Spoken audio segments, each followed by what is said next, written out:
Satan will change the name of sin to make sin adaptable to accept. So instead of changing our ways, we will change the wording.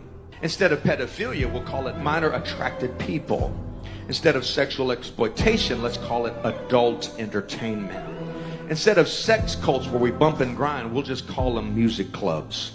Instead of cults, we'll call them clubs. Instead of adultery, we'll call it swinging and open marriages. Instead of mental illness, let's call it gender dysphoria.